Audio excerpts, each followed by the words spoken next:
The American Revolution, A Complete History. The year is 1763, and the British Empire stands triumphant.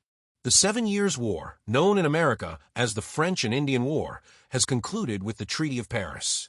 Britain now controls virtually all of North America east of the Mississippi River. French power on the continent has been shattered, and Spain has ceded Florida to the victorious British. From the frozen shores of Hudson Bay to the swamplands of Georgia, the Union Jack flies over 13 distinct colonies, each with its own character, its own economy, and its own relationship with the mother country across the Atlantic. Yet in this moment of imperial triumph lay the seeds of revolution. The war that had secured British dominance in North America had also drained the royal treasury. The national debt had doubled to an astronomical £130 million.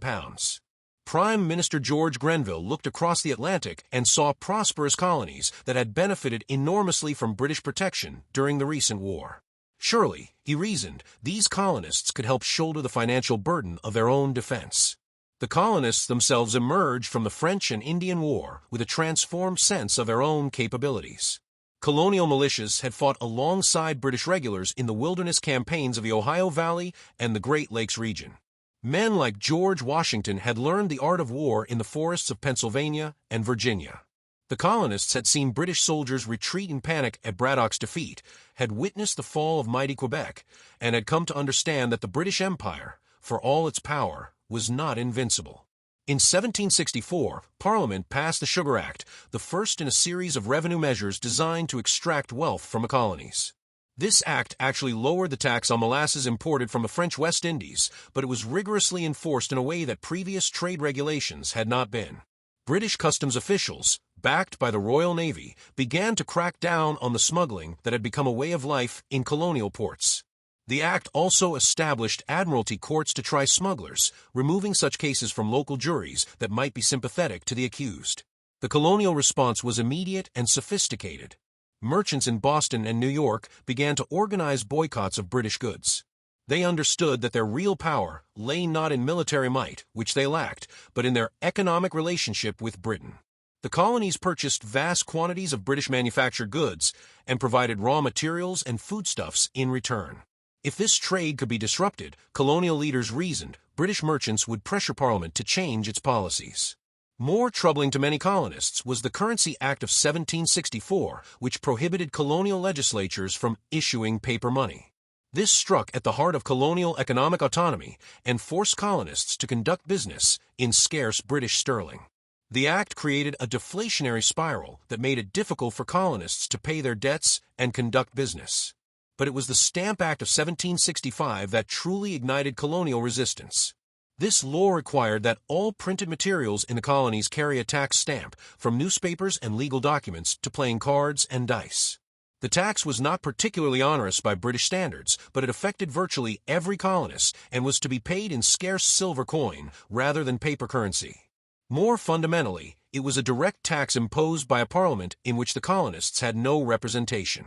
The colonial response to the Stamp Act revealed the depth of American political sophistication.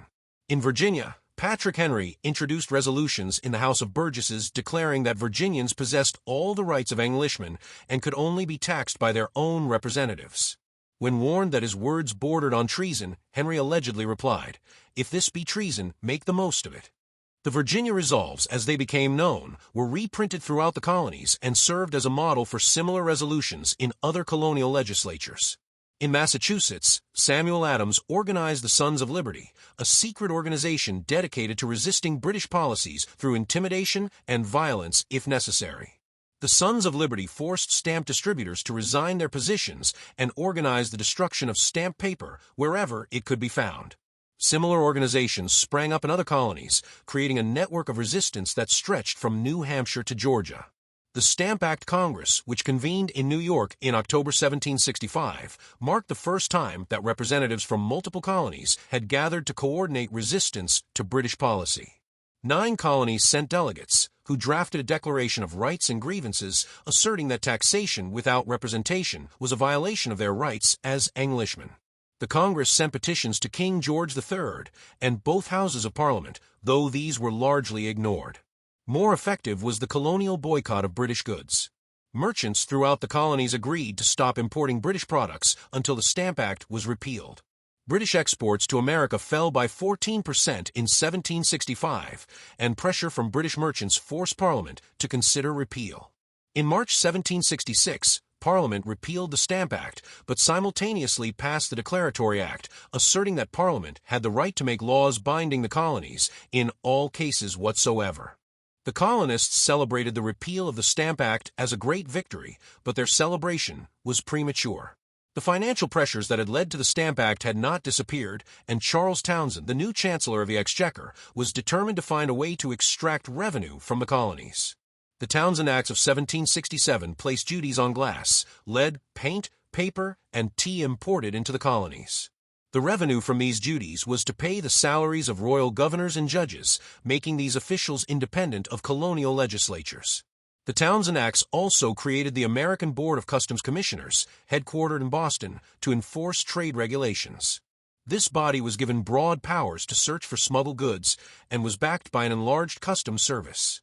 Most ominously, the acts authorized the use of writs of assistance, general search warrants that allowed customs officials to search any building for contraband. Colonial resistance to the Townshend Acts was more sustained and better organized than the opposition to the Stamp Act had been.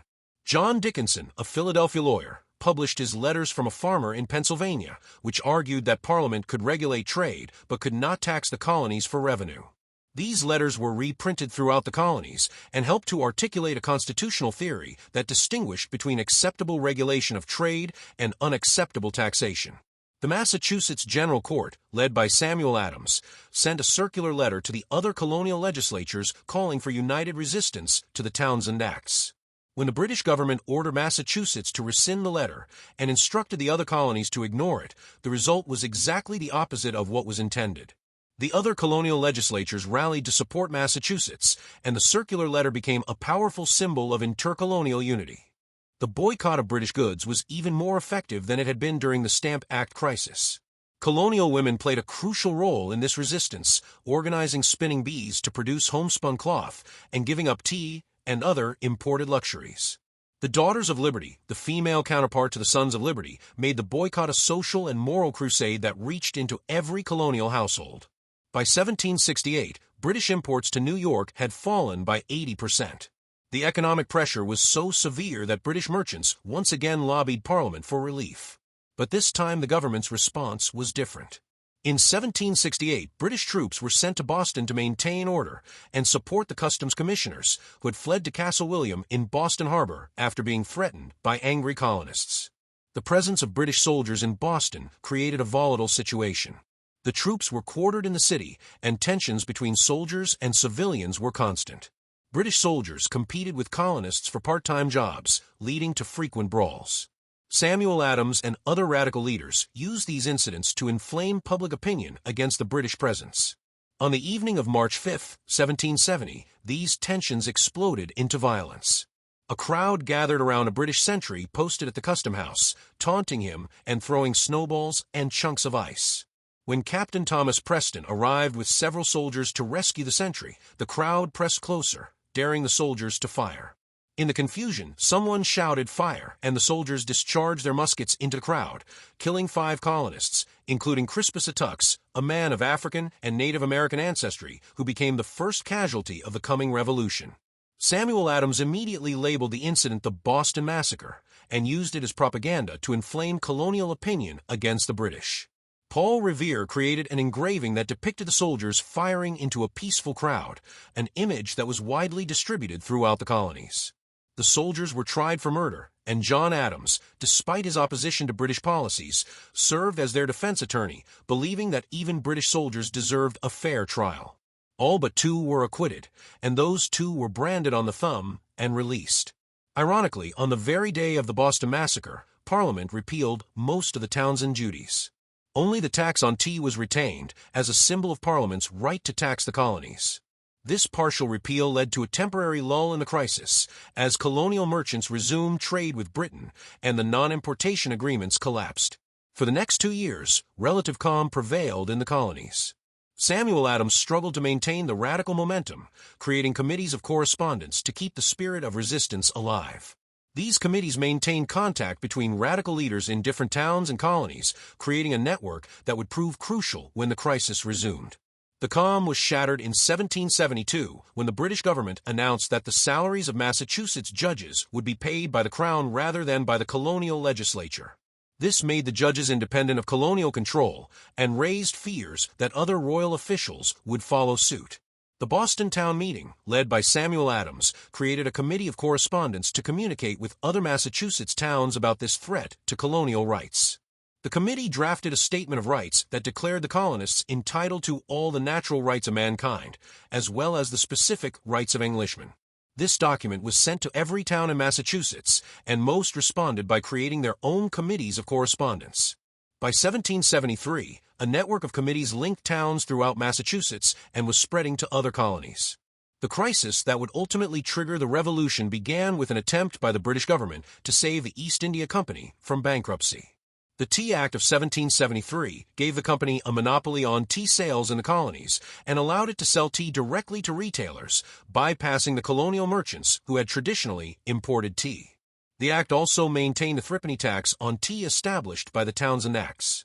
Colonial merchants were outraged by the threat to their livelihood, while radical leaders saw the Tea Act as a trick to get the colonists to accept taxation without representation. The threepenny tax might seem trivial, but if the colonists paid it, they would be acknowledging Parliament's right to tax them. Moreover, if Parliament could grant the East India Company a monopoly on tea, what would prevent it from granting similar monopolies to other British companies? When the first tea ships arrived in American ports in late 1773, they met organized resistance. In New York and Philadelphia, the ships were forced to return to England without unloading. In Charleston, the tea was unloaded but stored in warehouses and never sold. Only in Boston did royal officials insist that the ships remain in the harbor and that the tea duties be paid. The Boston Tea Party, which took place on the evening of December 16, 1773, was a carefully planned act of resistance. About 50 men, thinly disguised as Mohawk Indians, boarded the 3 tea ships in Boston Harbor and dumped 342 chests of tea into the water. The tea was worth about 10,000 pounds, a substantial sum that demonstrated the colonists' commitment to their principles. The British response to the Tea Party was swift and harsh. The coercive acts, known in America as the Intolerable Acts, were passed in the spring of 1774. The Boston Port Act closed Boston Harbor until the tea was paid for. The Massachusetts Government Act revoked the colony's charter and gave the royal governor broad powers to appoint government officials. The Administration of Justice Act allowed royal officials accused of crimes to be tried in England rather than in colonial courts. The Quartering Act applied to all colonies and required them to provide housing for British soldiers.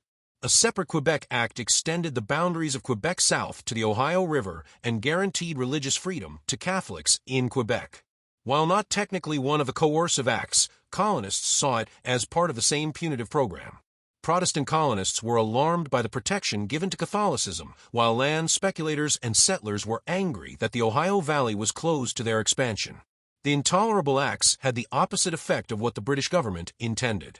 Instead of isolating Massachusetts, they created sympathy for the Bay Colony throughout America. If Parliament could revoke Massachusetts's charter and close Boston Harbor, what would prevent it from taking similar actions against other colonies? The committees of correspondence spread word of Massachusetts's plight, and calls went out for a Continental Congress to coordinate resistance.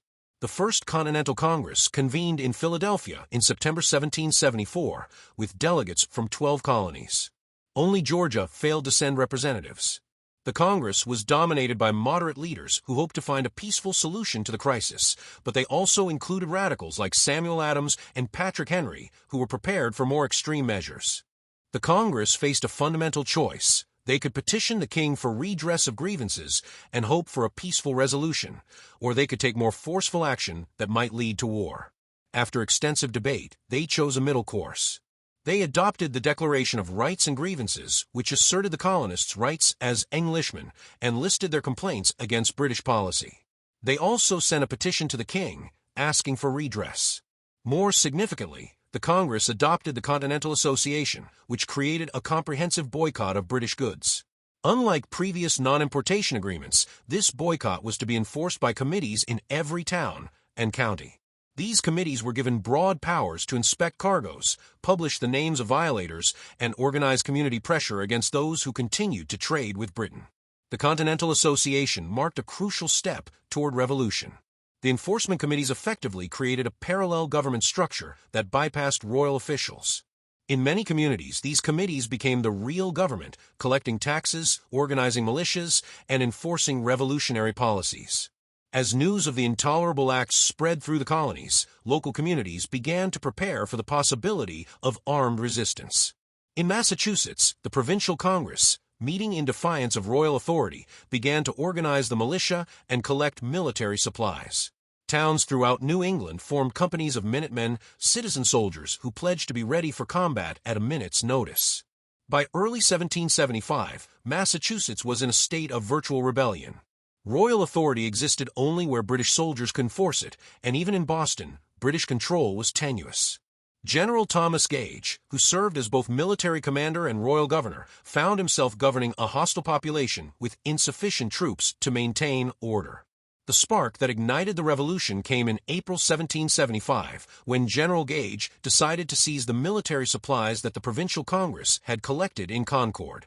On the night of April 18th, 700 British soldiers left Boston under cover of darkness, intending to march to Concord, destroy the supplies, and arrest Samuel Adams and John Hancock, who were staying in nearby Lexington. But the British march was no secret. Paul Revere, William Dawes, and Samuel Prescott rode through the countryside, warning that the British were coming. By dawn on April 19th, Minutemen from throughout the region were converging on the line of march. At Lexington Green, Captain John Parker mustered about 70 militia to confront the British advance guard. The confrontation at Lexington was brief and one-sided. Parker, seeing that his small force was vastly outnumbered, ordered his men to disperse. As they began to leave the green, someone fired a shot. The British soldiers, already nervous and excited, opened fire on the retreating militia, killing 8 and wounding 10. The British then gave 3 cheers and continued their march to Concord. At Concord, the British found that most of the military supplies had already been moved. While some companies searched the town, others were posted at North Bridge to guard the crossing of the Concord River. As more and more militia arrived from a surrounding countryside, Major John Buttrick of Concord decided to advance on the bridge. When the British fired on the approaching militia, the Americans fired back, killing 3 soldiers and wounding several others. This was the shot heard round the world that Ralph Waldo Emerson would later commemorate in verse. The British retreat from Concord became a nightmare. Militia companies from throughout eastern Massachusetts lined the road back to Boston, firing from behind stone walls and trees. The British soldiers, trained for European-style warfare, were unprepared for this kind of fighting. Only the arrival of reinforcements under Lord Percy saved the British force from complete destruction. By the time the British reached the safety of Boston, they had suffered 273 casualties compared to 95 for the Americans. News of Lexington and Concord spread rapidly throughout the colonies. Within days, militia companies from throughout New England were marching toward Boston. By early May, about 20,000 colonial soldiers had surrounded the city, trapping the British garrison inside. The siege of Boston had begun, and with it, the American Revolution. The Second Continental Congress convened in Philadelphia on May 10, 1775, just 3 weeks after Lexington and Concord. The delegates faced a radically different situation than their predecessors had the previous fall.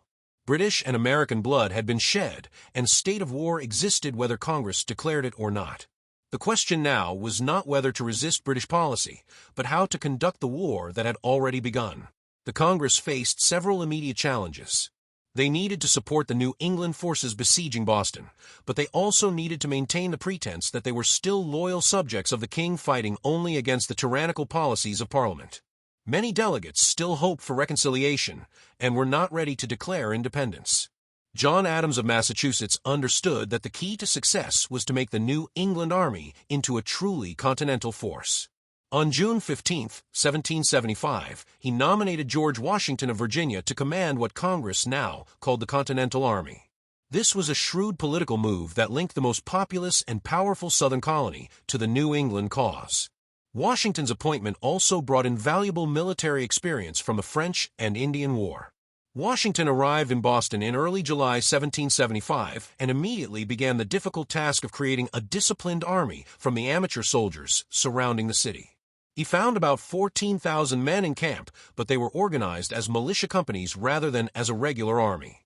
Many had enlisted for short terms and expected to return home for harvest. Washington had to transform these citizen soldiers into a force capable of fighting the British Army. Meanwhile, Congress continued to hope for reconciliation. In July 1775, they adopted the Olive Branch Petition, which professed loyalty to King George III while asking him to intervene to prevent further bloodshed. At the same time, they adopted the Declaration of the Causes and Necessity of Taking Up Arms, which justified American resistance while still denying any intention to seek independence. King George III rejected the Olive Branch Petition without even reading it, and in August 1775, he declared the colonies to be in a state of rebellion. This proclamation authorized military action against the rebels and marked the end of any possibility of peaceful reconciliation.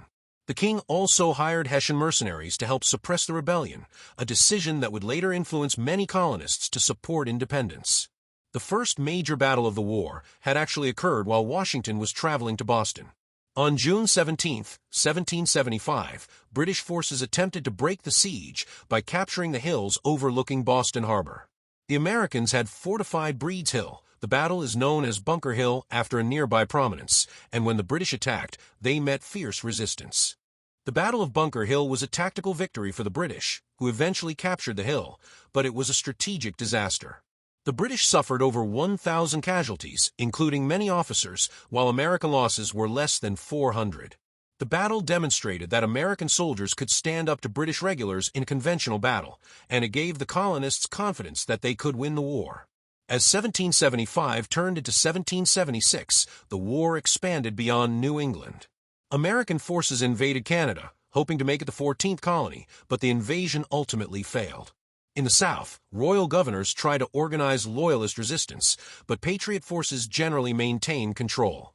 In Virginia, Lord Dunmore, the royal governor, issued a proclamation offering freedom to slaves who joined the British cause, a decision that outraged slaveholding patriots and pushed many Virginians toward independence. The turning point in American thinking about independence came with the publication of Thomas Paine's Common Sense in January 1776. This 47-page pamphlet, written in plain language that ordinary colonists could understand, made a powerful argument for independence. Paine attacked not just British policies, but the very idea of monarchy and hereditary rule. He argued that America had the strength to stand alone, and that independence was both necessary and achievable. Common Sense was an immediate sensation, selling 120,000 copies in the first 3 months and eventually selling over 500,000 copies in a population of only 2.5 million. The pamphlet shifted public opinion toward independence and made it politically possible for the Continental Congress to take that final step. By the spring of 1776, several factors were pushing Congress toward a declaration of independence. The king's rejection of the Olive Branch Petition and his hiring of foreign mercenaries made reconciliation seem impossible. The war was expanding, and Congress needed foreign assistance, particularly from France, which would only come if America declared independence. Finally, public opinion, influenced by common sense and the casualties of war, was moving toward independence. On June 7, 1776, Richard Henry Lee of Virginia introduced a resolution declaring that these united colonies are, and of right ought to be, free and independent states. Congress postponed a vote on the resolution, but appointed a committee to draft a Declaration of Independence. The committee included John Adams, Benjamin Franklin, Thomas Jefferson, Robert Livingston, and Roger Sherman, but Jefferson did most of the writing. Jefferson's draft of the Declaration of Independence was a masterpiece of political philosophy and propaganda. He began with the famous assertion that all men are created equal and are endowed with unalienable rights to life, liberty, and the pursuit of happiness. He argued that governments derive their power from the consent of the governed, and that people have the right to alter or abolish governments that become destructive of these ends. The bulk of the Declaration consisted of a list of grievances against King George III, whom Jefferson blamed for the crisis. This was a crucial rhetorical move, as it allowed the Americans to maintain their loyalty to the Constitution while rejecting the king personally. Jefferson accused the king of imposing taxes without consent, depriving Americans of trial by jury, maintaining standing armies in peacetime, and hiring foreign mercenaries to fight against his own subjects. Congress debated the declaration for 3 days, making several important changes. They removed Jefferson's condemnation of the slave trade, which Southern delegates found objectionable. They also toned down some of Jefferson's more inflammatory language. On July 4, 1776, Congress approved the Declaration of Independence, formally severing the ties that had bound America to Britain for over a century and a half. The Declaration of Independence was more than just an announcement of separation. It was a revolutionary document that articulated principles that would influence democratic movements around the world. The assertion that all men are created equal challenged the hierarchical assumptions of the 18th century, while the idea that governments derive their power from the consent of the governed provided a theoretical foundation for popular sovereignty. News of independence was greeted with celebration throughout the colonies. In New York, patriots pulled down a statue of King George III and melted it into bullets. In Philadelphia, the Liberty Bell rang out the news. But celebration was mixed with anxiety, as Americans understood that declaring independence and achieving it were very different things. They had challenged the most powerful empire in the world and would have to fight to make their independence a reality. The military situation in the summer of 1776 seemed to justify American anxiety. Washington had been forced to abandon Boston when the British evacuated the city in March, but the British had simply moved their operations to New York. In July 1776, General William Howe landed on Staten Island with the largest expeditionary force Britain had ever assembled, 32,000 soldiers and 10,000 sailors aboard more than 400 ships. Washington had moved his army to New York to defend the city, but he was vastly outnumbered and outgunned. The Continental Army had grown to about 20,000 men, but many were militia with short-term enlistments. Moreover, Washington was attempting to defend an almost indefensible position. Manhattan Island was surrounded by water controlled by the British Navy, making it easy for the British to land troops wherever they chose. The Battle of Long Island on August 27, 1776, demonstrated the difficulty of Washington's position. Howe landed troops on Long Island and attacked the American positions from an unexpected direction. The Continental Army was routed, losing about 1,400 men compared to less than 400 for the British. Only a skillful nighttime retreat across the East River, covered by fog, and conducted in complete silence, saved the American forces from complete destruction. The British victory at Long Island began a series of defeats that nearly ended the Revolution before it was fairly started. Washington was forced to abandon New York City and retreat across New Jersey, with the British in pursuit. By December 1776, the Continental Army had dwindled to fewer than 3,000 men, many of whose enlistments would expire at the end of the year. The crisis reached its nadir in December 1776, when Washington's army crossed the Delaware River into Pennsylvania, leaving New Jersey in British hands. Thomas Paine, who was with the army during the retreat, captured the mood of despair in the crisis, writing, "These are the times that try men's souls." Many Americans who had celebrated independence in July began to wonder if the cause was hopeless. Washington understood that he needed a victory to revive American morale and convince his soldiers to re-enlist. On Christmas night 1776, he led his army back across the ice-choked Delaware River in a desperate gamble to attack the Hessian garrison at Trenton. The surprise attack was a complete success. The Hessians, celebrating Christmas and not expecting an attack, were caught off guard.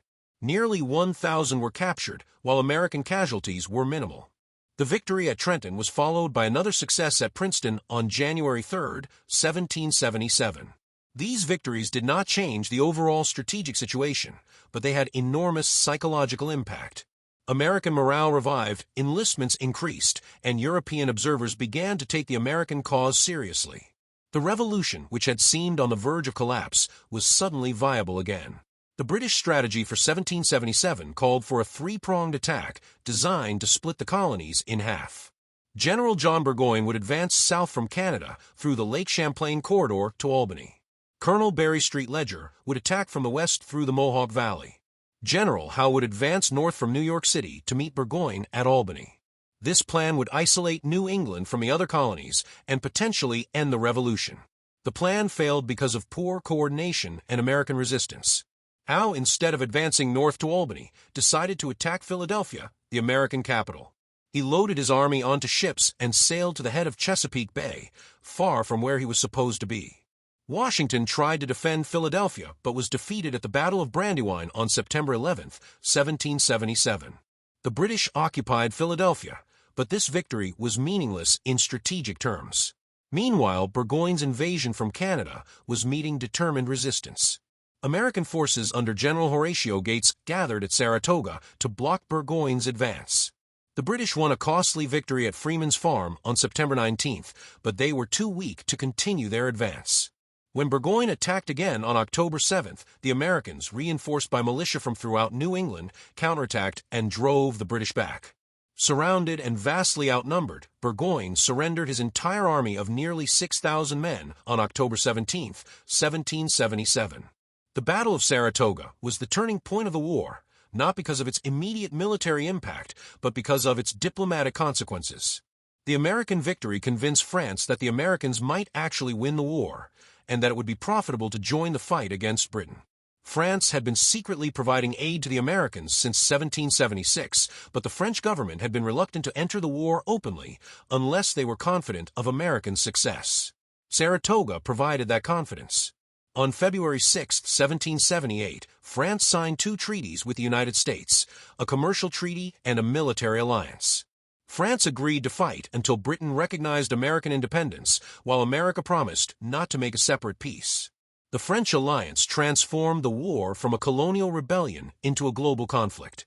France brought to the American cause a powerful navy, substantial financial resources, and military expertise. Moreover, French entry into the war forced Britain to defend its interests in the Caribbean, India, and the Mediterranean, greatly reducing the resources available for the American theater. Spain entered the war as a French ally in 1779, though not as an American ally. The Spanish were primarily interested in recovering Gibraltar and Florida from Britain, and were uncomfortable with the revolutionary implications of American independence. The Netherlands joined the war in 1780, creating what was known as the League of Armed Neutrality against Britain. The war in the North stalemated after Saratoga. The British abandoned Philadelphia in 1778 and concentrated their forces in New York City. Washington established his headquarters at West Point and settled into a defensive strategy, avoiding major battles while waiting for French assistance to tip the balance. The most dramatic event in the Northern Theater was Benedict Arnold's attempt to betray West Point to the British in 1780, a plot that was discovered when Arnold's contact, Major John Andre, was captured with incriminating documents. With the war in the North at a standstill, the British shifted their strategy to the South, where they believed Loyalist sentiment was stronger. In December 1778, British forces captured Savannah, Georgia, and began to restore royal government. The British strategy called for conquering the South piece by piece, using Loyalist militia to hold territory while the regular army advanced. Initially, the Southern strategy seemed successful. British forces under Lord Cornwallis captured Charleston, South Carolina, in May 1780, along with an entire American army of 5,000 men. This was the worst American defeat of the war. Cornwallis then advanced into the South Carolina backcountry, defeating another American army at Camden in August 1780. But the British soon discovered that conquering territory and holding it were very different things. The southern backcountry erupted in vicious partisan warfare, with Patriot and Loyalist militias terrorizing each other's supporters. Leaders like Francis Marion, the Swamp Fox, used hit-and-run tactics to harass British supply lines and prevent the consolidation of British control. The tide began to turn when Nathanael Greene took command of American forces in the South. Greene was one of Washington's ablest generals, and he understood that he did not need to win battles to win the war. His strategy was to wear down the British by making them fight for every mile of territory. Greene divided his forces, forcing Cornwallis to divide his own army in pursuit. The climax of Greene's strategy came at the Battle of Guilford Courthouse on March 15, 1781. Cornwallis won the battle, but at such cost that he could no longer maintain his position in the Carolinas. As one British politician observed, another such victory would ruin the army. Cornwallis decided to march north to Virginia, hoping to find a more defensible position and better supply lines. In Virginia, Cornwallis joined forces with British troops under Benedict Arnold and General William Phillips. the combined British force of about 7,000 men raided throughout Virginia during the spring and summer of 1781, meeting little effective resistance. Washington sent the Marquis de Lafayette with a small force to harass the British, but Lafayette was too weak to risk a major battle. By August 1781, Cornwallis had established a base at Yorktown, a small tobacco port on the York River. He chose this location because it could be supplied and supported by the British Navy, but this decision would prove to be a fatal mistake. Unknown to Cornwallis, a French fleet under Admiral de Grasse was sailing north from the Caribbean with 3,000 French soldiers aboard. Washington had been planning an attack on New York when he learned of de Grasse's movement. He immediately saw an opportunity to trap Cornwallis at Yorktown if he could coordinate land and sea operations. In one of the most brilliant strategic moves of the war, Washington marched his army 400 miles from New York to Virginia while maintaining the fiction that he was preparing to attack New York. The siege of Yorktown began on September 28, 1781. Washington commanded about 9,000 American troops and 7,800 French soldiers, while de Grasse's fleet controlled the sea approaches to the York River. Cornwallis was trapped with no hope of escape or reinforcement. For 3 weeks, American and French artillery pounded the British positions while siege works crept closer to the British lines. On October 17, 1781, exactly 4 years after Burgoyne's surrender at Saratoga, Cornwallis asked for terms. 2 days later, his entire army of 8,000 men surrendered. The British band played "The World Turned Upside Down" as the Redcoats laid down their arms, a tune that seemed to capture the revolutionary transformation that had taken place in America. Yorktown was not technically the last battle of the war, but it was the decisive one. When news of Cornwallis's surrender reached London, Lord North, the British Prime Minister, exclaimed, "Oh God, it is all over." The British still controlled New York, Charleston, and Savannah, but they lacked the will to continue a war that had become both costly and unpopular. Peace negotiations began in Paris in April 1782, with the Americans represented by Benjamin Franklin, John Adams, and John Jay. The negotiations were complicated by the competing interests of the various allies. France wanted to limit American territorial gains to maintain the balance of power in North America. Spain wanted to prevent American expansion west of the Appalachian Mountains. Britain hoped to drive a wedge between America and its allies. The American negotiators proved to be skillful diplomats who protected their nation's interests while maintaining their alliances. Despite French objections, they insisted on American control of the territory east of the Mississippi River. They also secured valuable fishing rights off Newfoundland and Nova Scotia. In return, they agreed that Congress would recommend that the states restore confiscated Loyalist property, though this provision was largely ignored. The preliminary Articles of Peace were signed on November 30, 1782, and the final Treaty of Paris was concluded on September 3, 1783.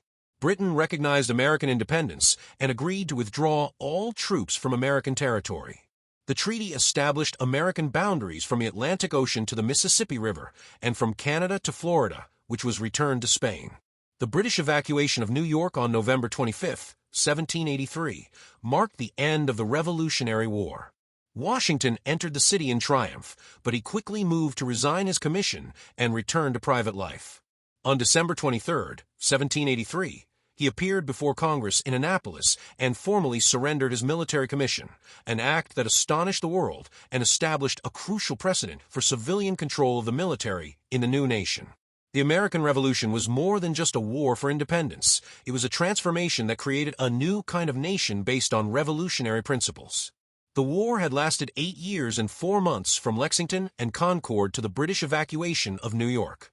It had cost thousands of lives and millions of dollars, but it had also created something unprecedented in human history, a republic founded on the principle that governments derive their just powers from the consent of the governed.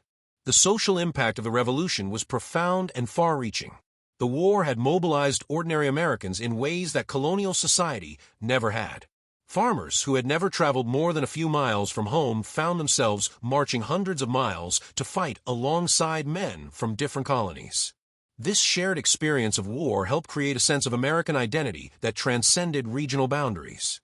Women played crucial roles in the revolutionary struggle, though their contributions were often overlooked in traditional accounts.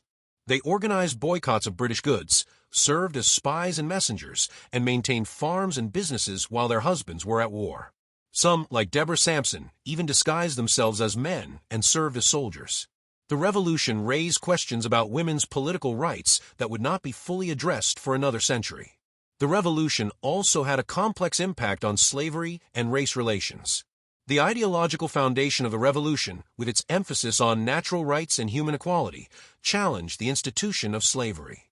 Some African Americans, like Crispus Attucks, died for the cause of liberty, while others served with distinction in the Continental Army. Yet the Revolution also strengthened slavery in some ways, as Southern planters became more committed to the institution in response to British offers of freedom to slaves who joined the royal cause. For Native Americans, the Revolution was largely a disaster. Most tribes had sided with the British, seeing them as less threatening to Indian lands than the land-hungry American settlers. The British defeat left the Indians without European allies and exposed them to American expansion westward. The Treaty of Paris made no provisions for Indian rights, and the new United States would spend the next century conquering Indian lands. The economic consequences of the Revolution were mixed. The war had disrupted trade patterns and created massive debts for both the Continental Congress and the individual states.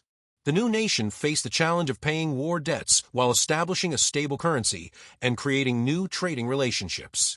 Yet the Revolution also freed American merchants from the restrictions of the British mercantile system and opened new opportunities for trade and economic development. Perhaps most importantly, the Revolution established precedents and principles that would shape American political development for generations to come.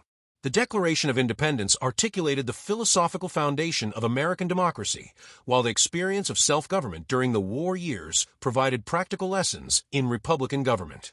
The state constitutions written during the Revolutionary period experimented with new forms of government that balanced popular participation with effective governance. Most included bills of rights that protected individual liberties against government power. These documents served as laboratories for democratic government and provided models for the federal constitution that would be written in 1787. The Articles of Confederation, adopted in 1781, created the first national government of the United States. This document reflected the revolutionary suspicion of centralized power by creating a weak federal government that could declare war and conduct diplomacy but had little power to tax or regulate commerce. The inadequacies of the Articles would eventually lead to the Constitutional Convention of 1787, but they served their purpose during the war years by providing a legal framework for continental union. The Revolution also had international significance that extended far beyond American borders. The success of the American rebels inspired democratic movements throughout Europe and Latin America. The French Revolution of 1789 was directly influenced by American ideas and by French involvement in the American War. The Spanish-American revolutions of the early 19th century explicitly drew on American precedents. The American example demonstrated that it was possible to throw off colonial rule and establish stable, democratic government. This lesson was not lost on colonized peoples around the world who would invoke American precedents in their own struggles for independence. The ideals of the Declaration of Independence, that all men are created equal and have unalienable rights to life, liberty, and the pursuit of happiness, became rallying cries for oppressed peoples everywhere. Yet the Revolution was also incomplete in crucial ways. The promise of equality was not extended to women, African Americans, or Native Americans. Slavery continued to exist alongside liberty, creating a contradiction that would ultimately tear the nation apart in civil war. The tension between the ideals of the Revolution and the realities of American society would drive much of the nation's subsequent history. The Founding Fathers themselves were aware of these contradictions. Thomas Jefferson, who wrote that all men are created equal, was also a slaveholder who never resolved the tension between his ideals and his actions. Similarly, many revolutionaries who fought for their own liberty from British rule saw no contradiction in denying liberty to others. The revolutionary generation also struggled with the practical challenges of implementing democratic government. How could a nation ensure that government remained responsive to popular will without degenerating into mob rule? How could individual rights be protected while maintaining social order? How could a large, diverse nation maintain unity without sacrificing local autonomy? These questions would occupy American political thinkers for generations. The immediate aftermath of the Revolution was marked by economic depression and political instability. The new nation struggled to pay its war debts, and many veterans went unpaid for their service. Trade with Britain, which had been crucial to colonial prosperity, was disrupted, and new trading relationships were slow to develop. The weak national government under the Articles of Confederation could do little to address these problems. Social tensions also emerged as the wartime unity began to fracture. In Massachusetts, debt-ridden farmers, led by Daniel Shays, rebelled against state taxes and court-ordered foreclosures. Shays's rebellion, though ultimately unsuccessful, highlighted the economic distress of the post-war period and raised questions about the stability of the new government. These challenges led to growing calls for stronger national government. The Constitutional Convention that met in Philadelphia in 1787 was officially called to revise the Articles of Confederation, but the delegates decided to write an entirely new constitution instead. The resulting document created a federal system that balanced national power with state rights and established the complex system of checks and balances that still governs American democracy. The Constitution was itself a product of the revolutionary experience. The delegates drew on lessons learned during the war and the immediate post-war period to create a government that was strong enough to be effective, but limited enough to protect individual liberty. The Bill of Rights, added as the first 10 amendments to the Constitution, reflected revolutionary concerns about protecting individual rights against government tyranny. The ratification debate over the Constitution revealed continuing disagreements about the meaning of the Revolution.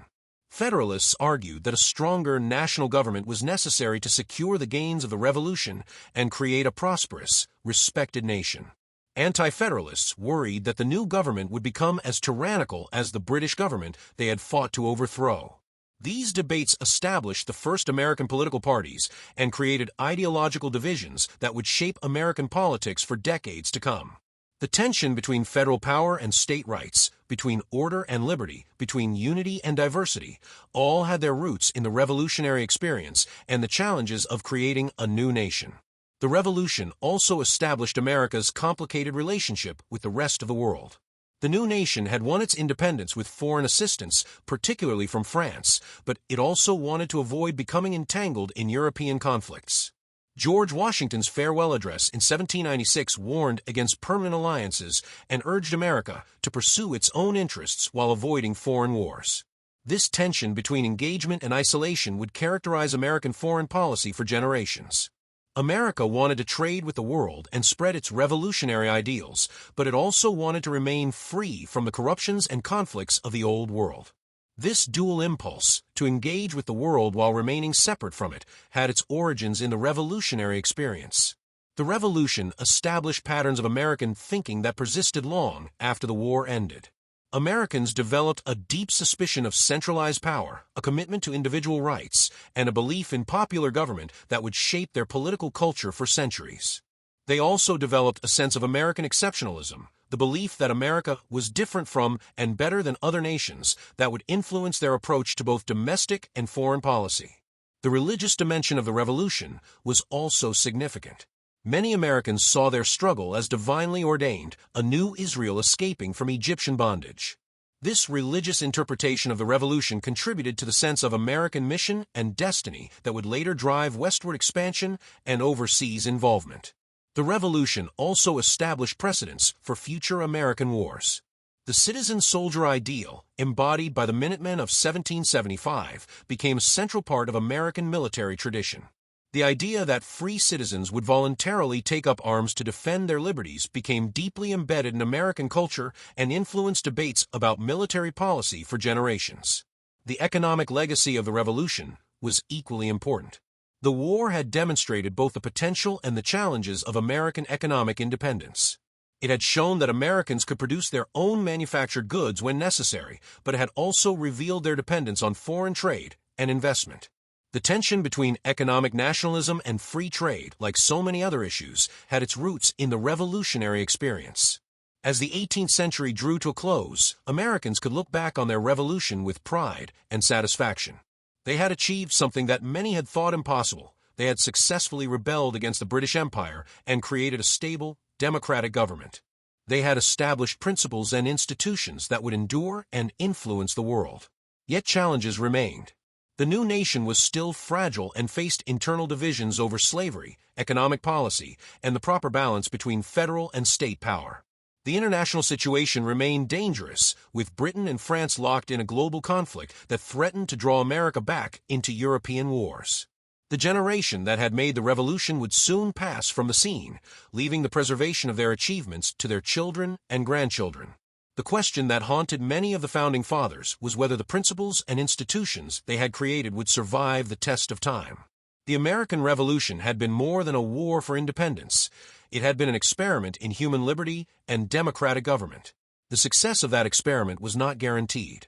As Benjamin Franklin reportedly said when asked what kind of government the Constitutional Convention had created, a republic, if you can keep it.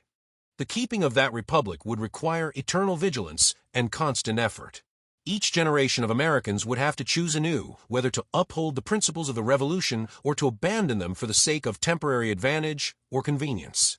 The Revolution had created the possibility of a free and democratic society, but it could not guarantee that such a society would endure. The legacy of the American Revolution extended far beyond the borders of the new United States. The ideas and principles articulated during the revolutionary struggle, popular sovereignty, natural rights, constitutional government, and human equality, would inspire democratic movements around the world. The example of successful revolution and democratic nation-building would be studied and emulated by peoples seeking their own freedom and self-government. Yet the American Revolution was also a product of its time and place, shaped by the particular circumstances of 18th-century colonial society. The revolutionaries were not seeking to create a perfect society, but rather to secure their rights as Englishmen and establish their independence from British rule. The broader implications of their actions, the challenge to monarchy, aristocracy, and traditional authority, emerged gradually as the revolutionary logic worked itself out. The Revolution established America as a new kind of nation, one based on ideas rather than blood or soil. This was both a source of strength and a source of vulnerability. It meant that anyone could become an American by embracing American principles, but it also meant that the nation's unity depended on continued commitment to those principles. The transformation wrought by the Revolution was profound but incomplete. It would take generations of struggle to extend the promise of equality to all Americans, and that struggle would sometimes threaten the very survival of the nation. The Civil War of the 1860s would test whether a nation conceived in liberty and dedicated to the proposition that all men are created equal could long endure. The American Revolution created not just an independent nation, but a new chapter in the long human struggle for freedom and dignity. It demonstrated that ordinary people could govern themselves, that traditional authority could be challenged and overthrown, and that new forms of government based on popular consent were possible. These were revolutionary ideas in the 18th century, and they remain revolutionary today. As we look back on the American Revolution from our perspective in the 21st century, we can see both its achievements and its limitations. The revolutionaries created a framework for democratic government that has proven remarkably durable and adaptable. The Constitution they wrote has survived for over 2 centuries, making it one of the oldest written constitutions still in use. Yet the Revolution also failed to resolve fundamental contradictions in American society, particularly the contradiction between slavery and freedom. It would take a civil war costing over 600,000 lives to begin to address that contradiction, and the struggle for true equality continues to this day. The American Revolution was a beginning, not an ending. It established principles and institutions that made further progress toward freedom and equality possible, but did not guarantee such progress. Each generation has had to fight anew for the ideals of the Revolution, applying them to new circumstances and extending them to previously excluded groups. The story of the American Revolution is ultimately the story of ordinary people doing extraordinary things. Farmers and merchants, artisans and lawyers, men and women from all walks of life risked their lives, their fortunes, and their sacred honor to create something new in the world. They were not perfect people, and they did not create a perfect society, but they established principles and precedents that made improvement possible. Their legacy is not just the specific institutions they created, but the larger idea that people have the right to govern themselves, and that governments must serve the people rather than the reverse. This idea, born in the crucible of revolution and war, continues to inspire people around the world who seek freedom and self-determination. The American Revolution was both an end and a beginning, the end of colonial dependence and the beginning of national independence, the end of monarchy and the beginning of republicanism, the end of one chapter in human history and the beginning of another. Its influence continues to shape not just America, but the world, as people everywhere continue to struggle for the ideals that the American revolutionaries proclaimed but could not fully achieve: life, liberty, and the pursuit of happiness for all. If you liked this documentary, please consider liking this video and subscribing to the channel. Thank you.